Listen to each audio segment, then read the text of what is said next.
Shalom Bapak Ibu semua, renungan kita hari ini tentang Allah melakukan perbedaan.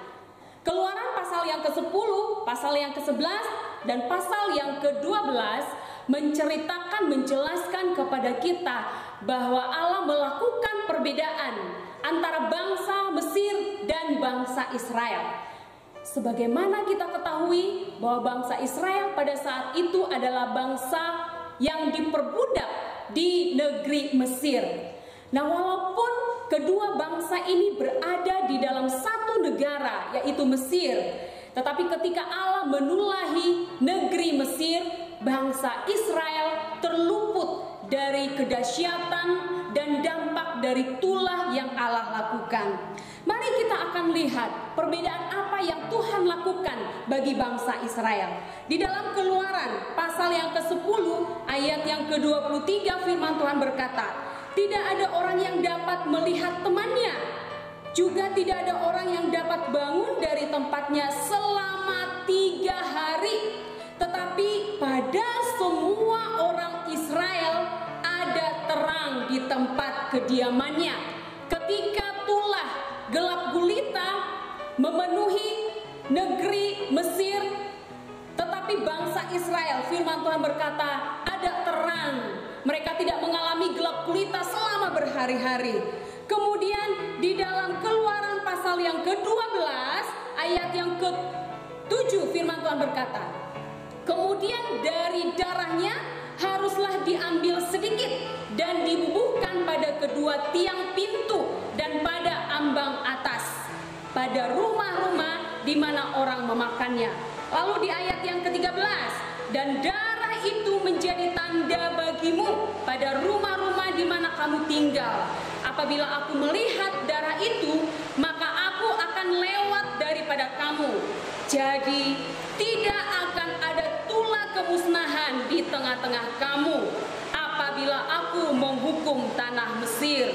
Tulah yang terakhir, kematian anak sulung untuk orang-orang Mesir. Ya, tulah ini Tuhan perlakukan untuk semua negeri atau bangsa Mesir. Tetapi kita boleh melihat Allah meluputkan orang-orang atau keluarga Israel dari kematian anak sulung. Karena apa? Mengapa Tuhan melakukan perbedaan?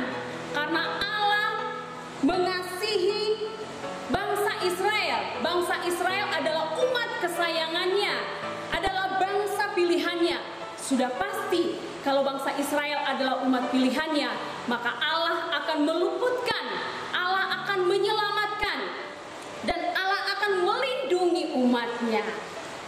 Sampai hari ini Bapak Ibu yang dikasihi Tuhan, Allah akan terus melakukan perbedaan antara orang yang percaya dengan orang yang fasik.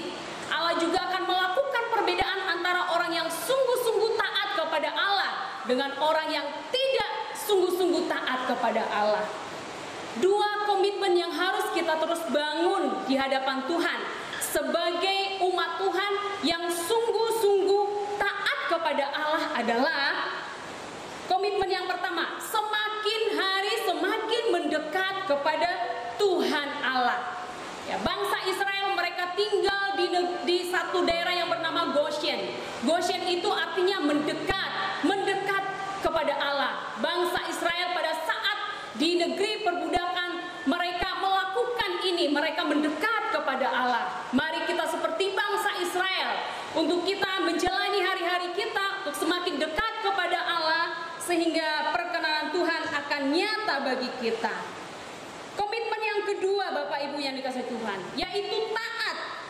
Seperti bangsa Israel yang taat kepada perintah-perintah Allah, sehingga Allah meluputkan bangsa Israel dari kedahsyatan tulah yang Tuhan lakukan di negeri Mesir.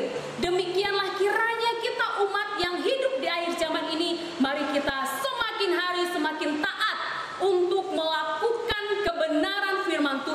Karena ketaatan itu adalah wujud dari iman kita. Mari kita terus membangun ketaatan kita dengan tindakan kita untuk melakukan firman Tuhan. Jangan menyimpang dari jalan-jalan kebenarannya. Puji nama Tuhan, biarlah kiranya renungan ini boleh memberkati kita. Mari bangun kehidupan rohani kita untuk kita semakin dekat kepada Allah dan untuk kita semakin taat kepada Tuhan. Tuhan memberkati kita dan menyertai kita senantiasa sampai Tuhan Yesus datang.